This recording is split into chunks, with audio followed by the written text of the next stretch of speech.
Hello guys, how are you? I hope you are fine. तो guys, आज हम करेंगे लेख। टॉपिक है हमारा प्रातः काल का भ्रमण। ठीक है, तो सबसे पहले आएगी भूमिका। ठीक है, भूमिका है, व्यक्ति को सबसे पहले अपने स्वास्थ्य की सुरक्षा करनी चाहिए क्योंकि व्यक्ति के बहुत से कर्तव्य होते हैं। इन कर्तव्यों को बिना अच्छे स्वास्थ्य के पूरा नहीं किया जा सकता है। स्वास्थ्य की सुरक्षा के अनेक साधन हैं। प्रातः काल के भ्रमण का इन साधनों में बहुत महत्व है। ठीक है, तो हमने यहाँ पे कुछ वैसे जैसे भूमिका होती है वैसे ही लिखा है और कि व्यक्ति को अपने स्वास्थ्य का ध्यान रखना चाहिए क्योंकि उसको किसी न किसी विशेष काम के लिए हर व्यक्ति को धरती पर भेजा गया है, इसलिए वो अच्छे स्वास्थ्य के बिना उनको पूरा तो नहीं कर पाएगा। इसलिए हमें हर मनुष्य को अपनी सेहत का ध्यान रखना चाहिए। सॉरी, यहाँ पे मेरे से प्रातः के स्पेलिंग गलत हो गए नेक्स्ट पैराग्राफ में, तो ये प्रातः आप मिस्टेक मत निकालिएगा, सॉरी। प्रातः काल का दृश्य दिन के सभी दृश्यों के मुकाबले में अधिक मनोहर होता है। मतलब कि मन मोह लेने वाला होता है। सारे दृश्यों से मिलाकर प्रातः काल का जो दृश्य है, रात के बाद जब उषा की मधुर मुस्कान उत्पन्न होती है, वो हमारे हृदय को जीत लेने वाली मुस्कान होती है। मतलब कि जब सुबह होती है वो हमारे हृदय को जीत लेती है, इतना अच्छा मौसम होता है तब। धरती के कण कण में नई उल्लास और उमंग छा जाती है। ठीक है, मतलब कि धरती का हर एक हिस्सा है, उसमें नई मतलब कि आशा से छा जाती है। ऐसे समय में भ्रमण करना बहुत ही लाभकारी होता है। हम ऐसे समय में अगर भ्रमण करेंगे तो वो हमारे लिए बहुत ही लाभकारी होगा, उससे हमको बहुत ही प्रॉफिट होगा हमारे स्वास्थ्य को। और हम जैसे ही आप करने लगोगे कि तो आपको मालूम पड़ेगा कि आपके शरीर में कुछ ना कुछ बदलाव आ रहे हैं और आप डॉक्टर के पास कम जा रही हो। ठीक है, नेक्स्ट पॉइंट हमने बनाया है प्रकृति का सर्वश्रेष्ठ समय। जो प्रातः का समय होता है, सुबह का समय होता है, वो प्रकृति का सर्वश्रेष्ठ समय है, मतलब कि सबसे उचित समय है। प्रकृति प्रातः काल सभी जीवों को स्वास्थ्य का वरदान देती है। जो सुबह का समय होता है वो सारे के सारे जीवों को अच्छी सेहत का वरदान प्रदान करती है। अलग अलग ऋतुओं में अलग सुगंध वाली वायु भी उसी समय चलना शुरू होती है। मतलब कि अलग अलग मौसमों में जो वायु की सुगंध होती है वो डिफरेंट होती है, अलग अलग सी होती है, बहुत ही अच्छी सी सुगंध होती है। चारों ओर आनंद छाया होता है। खुशबू से भरे खिलखिलाने वाले फूल बहुत ही मोहक लगते हैं। ठीक है, जो उनके फूलों की खुशबू आ रही होती है वो हमको बहुत ही मोहक लगते हैं, फूल बहुत मोहक लगते हैं। ठीक है, जो फूल बेलों से जड़ते हैं उन्हें देखकर ऐसा लगता है जैसे वे धरती का श्रृंगार कर रहे हों। बेलों पर भी फूल लगे होते हैं, जब वो फूल बेलों से जड़ते हैं तो ऐसा लगता है जैसे कि वो धरती का मेकअप कर रहे हैं। ठीक है, चारों ओर हरियाली को देखकर मन मस्ती से भर जाता है। ठीक है, पक्षियों का चहचहाना मन को बहुत ही प्रसन्नता देता है। प्रातः काल का सूर्य और अस्त होता हुआ सूर्य ऐसा लगता है जैसे भगवान की दो आँखें आँख मिचोली खेल रही हों। चारों ओर जब हम हरियाली को देखते हैं तो मन को मज़ा सा आ जाता है। ठीक है, पक्षी चहचहा रहे होते हैं तो वो हमारे मुखड़े पर प्रसन्नता लेकर आता है। ठीक है, और मन को भी बहुत प्रसन्न करता है। प्रातः काल का सूर्य मतलब कि सुबह का सूर्य और अस्त होता हुआ सूर्य जो है वो ऐसा लगता है कि जैसे जो भगवान हैं उनकी दो आँखें हैं जो कि आँख मिचोली खेल रही हैं। ठीक है, जो मनुष्य ऐसे समय में भ्रमण करता है उसको स्वास्थ्य ही नहीं अपितु आयु भी दीर्घ हो जाती है।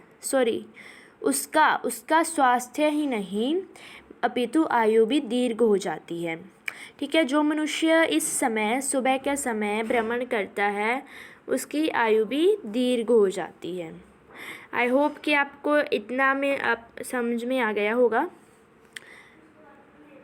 और आपको ये इस हेल्प भी कर रहा होगा। हमने अगला पॉइंट बनाया है प्रातः काल के भ्रमण के लाभ। ठीक है, तो प्रातः काल का भ्रमण करने से मनुष्य के शरीर में फुर्ती के साथ नए जीवन का भी संचार होता है।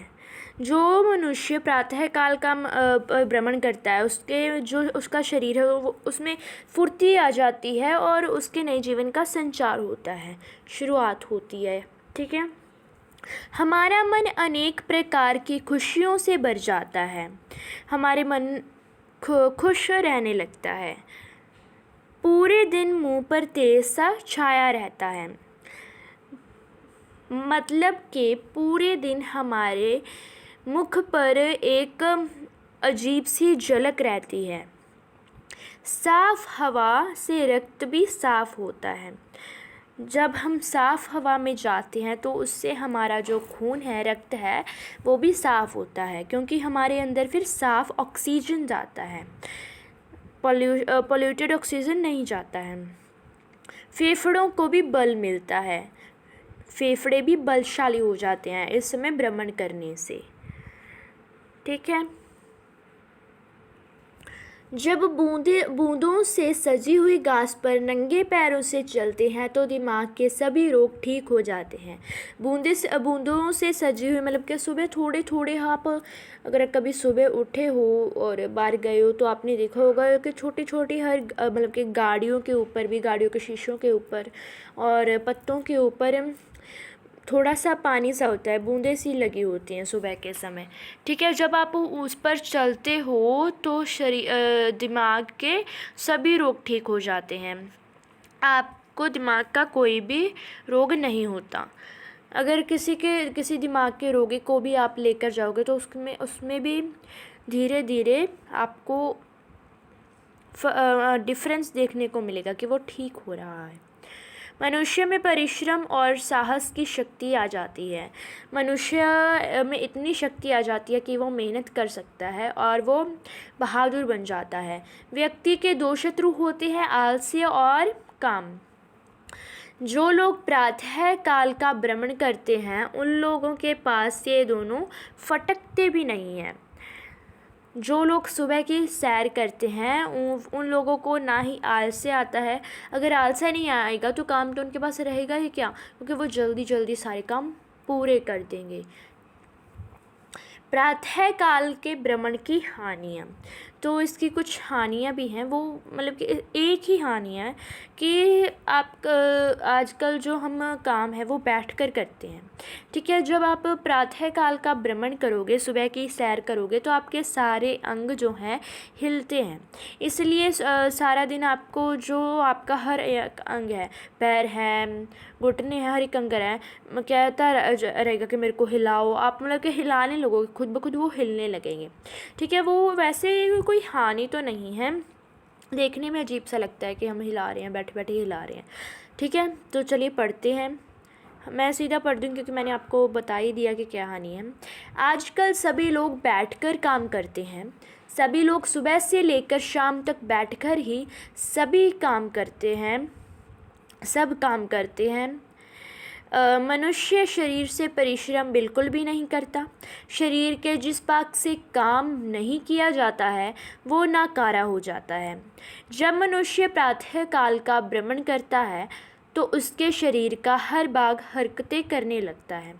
जो लोग बुद्धिजीवी होते हैं उनका चेहरा पीला और शरीर क्षीण दिखता है। क्षीण का अर्थ होता है कमज़ोर।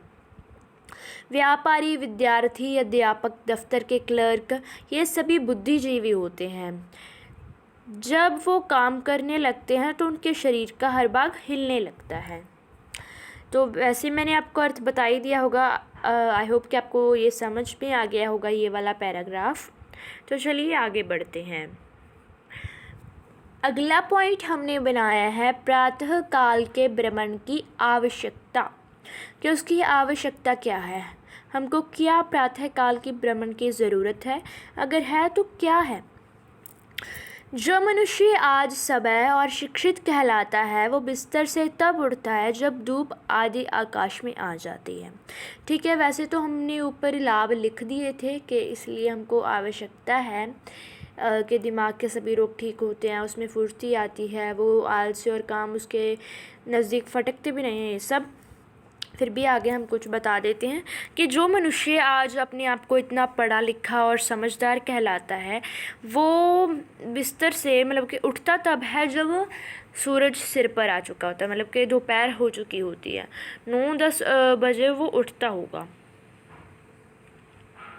वो चाय भी बिस्तर पर ही पीता है। इन सब का परिणाम उसके स्वास्थ्य पर ही पड़ता है। ठीक है, वो उठता आधे आकाश में धूप आने के बाद है, चाय भी फिर बिस्तर पर भी मांगता है। इस सब का जो परिणाम है, निचोड़ है, वो उसके स्वास्थ्य पर ही पड़ता है कि वो चिड़चिड़ा हो जाता है और वो कमज़ोर हो जाता है, वह चिड़चिड़ा हो जाता है और उसके निर्माण की शक्ति क्षीण हो जाती है, मतलब कि इतनी क्रिएटिविटी पावर जो है वो उसमें नहीं रहती। लेकिन जो लोग प्रातः काल का भ्रमण करते हैं वो स्वस्थ और हंसते हुए दिन को बिताते हैं। लेकिन जो लोग सुबह की सैर करते हैं वो स्वस्थ रहते हैं और पूरा दिन मतलब कि उनके मुख पर एक तेज़ सा छाया रहता है और हंसते रहते हैं, मतलब कि स्माइल सी रहती है उनके मुख पर। ऐसा नहीं है कि वो चिड़चिड़े से दिख रहे हों, मतलब कि बहुत सुंदर लगते हैं वो। नेक्स्ट है उपसंहार, कि इस सब का निचोड़ क्या है। ठीक है, प्रातः काल में भ्रमण ना करने से हमारे स्वास्थ्य को बहुत ही बड़ा नुकसान होता है, लेकिन प्रातः काल का भ्रमण करने से हमें स्वस्थ रहने का वरदान मिलता है। हमें प्रातः काल के भ्रमण की आदत डाल लेनी चाहिए, यह हमारे शरीर के लिए बहुत ही लाभकारी होती है। जो प्रातः काल का भ्रमण है उसके मतलब कि लाभ ही लाभ है, हानि तो कोई नहीं है। ठीक है, बस इतना है कि वो हमारे खुद ब खुद हिलने लगते हैं, कि बस हिला लो उनको फिर ही हमको चैन आएगा। ठीक है, जो प्रातःकाल का भ्रमण करते हैं वो हमेशा स्वस्थ रहते हैं। हमें रोज़ सैर करनी चाहिए, रोज़ सुबह सैर करनी चाहिए, बाहर घूमने जाना चाहिए, मतलब कि घास पर नंगे पाँव चलना चाहिए, तो उसकी आदत डालनी चाहिए हमको। यह हमारे शरीर के लिए बहुत ही लाभकारी है, इसके हमारे शरीर के लिए बहुत ही फ़ायदे हैं। Thank you. आई होप कि आपको वीडियो अच्छी लगी होगी। अगर अच्छी लगी है तो वीडियो को लाइक करके लाइक करना, इस वीडियो पे कमेंट करना और ऐसे ही नई नई वीडियोस के लिए हमारे चैनल को सब्सक्राइब करना। Thank you. फिर मिलते हैं अगले वीडियो में। Bye bye.